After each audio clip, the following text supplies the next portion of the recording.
Good morning my our dear student.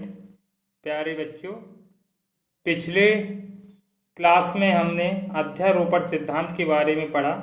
आज अपना नया टॉपिक विद्युत क्षेत्र, क्लास 12 एनसीईआरटी फिजिक्स से। तो हम विद्युत क्षेत्र के बारे में आज समझेंगे। विद्युत क्षेत्र होता क्या है? जैसा कि आप स्क्रीन पर देख रहे हैं, विद्युत क्षेत्र प्रत्येक आवेश के चारों ओर का वह क्षेत्र जिसमें किसी दूसरे आवेश को रखने पर वह आकर्षण या प्रतिकर्षण बल का अनुभव करता है, उसे हम विद्युत क्षेत्र कहते हैं।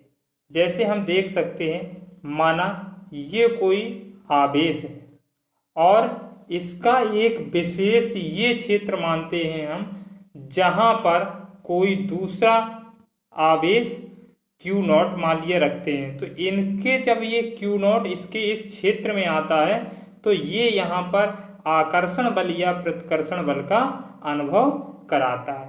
तो इसे हम विद्युत क्षेत्र कहते हैं। या इस प्रकार समझ सकते हैं, जैसे कोई ये एक आवेश है और इसके बाद जो हम दूसरे कोई आवेश जिस क्षेत्र में लाएं, जहां पर लाने के बाद इसमें आकर्षण बल या प्रतिकर्षण बल का अनुभव हो, तो उस पूरे टोटल क्षेत्र को हम उसका विद्युत क्षेत्र कहते हैं।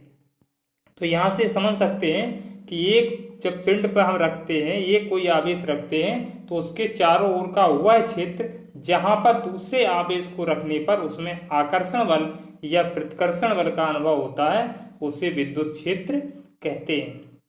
विद्युत क्षेत्र को हम कितने भागों में देख सकते हैं? जैसे पहला होता है समरूपी विद्युत क्षेत्र।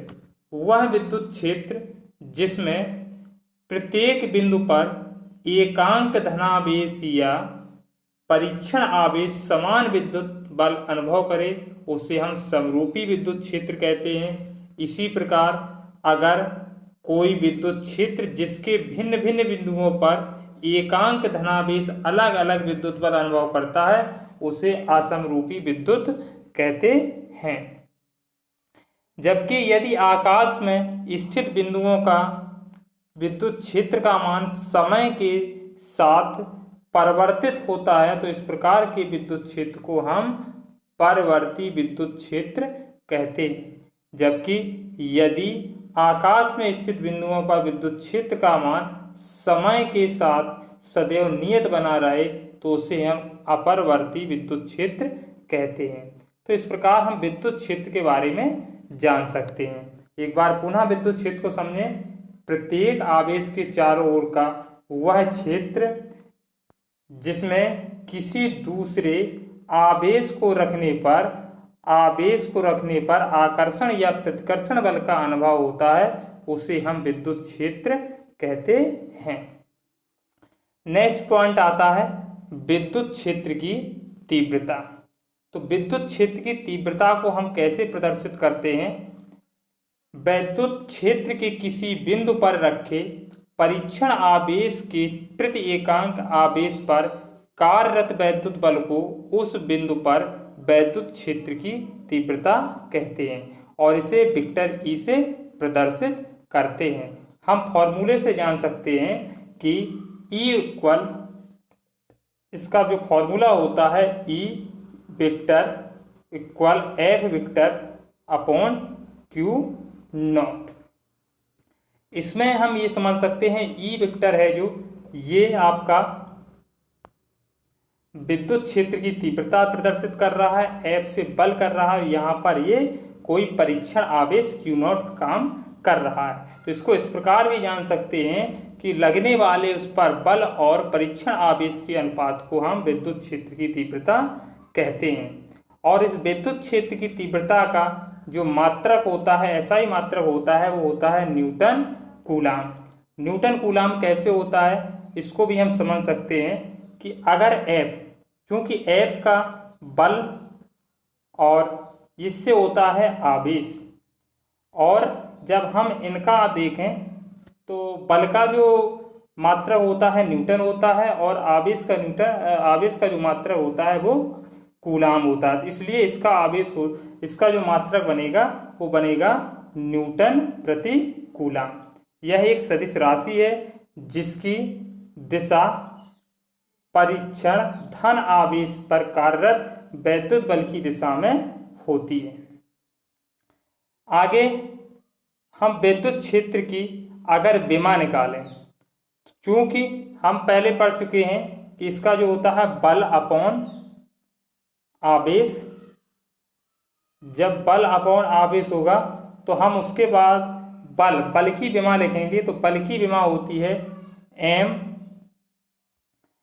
mLT अपॉन, और इसके आवेश की जो होती है AT।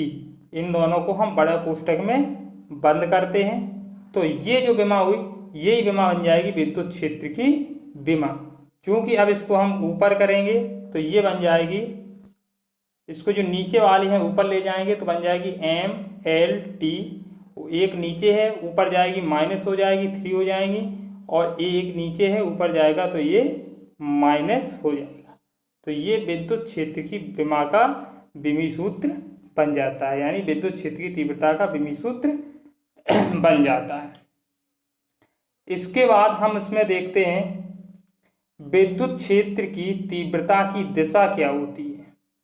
इसके बारे में हम देखते हैं कि विद्युत क्षेत्र की जो तीव्रता होती है उसकी दिशा क्या होती है।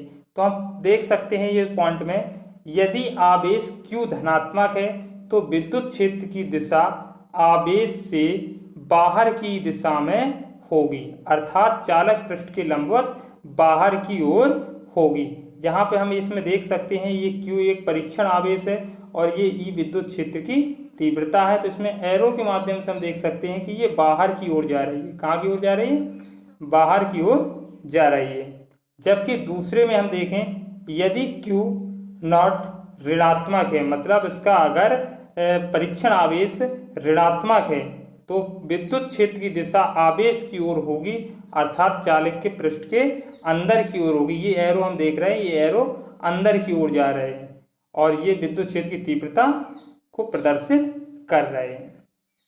तो यहाँ पे हम समझ सकते हैं कि विद्युत क्षेत्र की जो तीव्रता की दिशा कैसी होती है। अगर Q आवेश धनात्मक है तो विद्युत क्षेत्र की दिशा बाहर की ओर होगी, और अगर ये ऋणात्मक है तो ये विद्युत क्षेत्र की आवेश की दिशा अंदर की ओर होगी। यहीं पे ये अपना टॉपिक समाप्त होता है। अगले टॉपिक में नेक्स्ट टॉपिक पढ़ेंगे।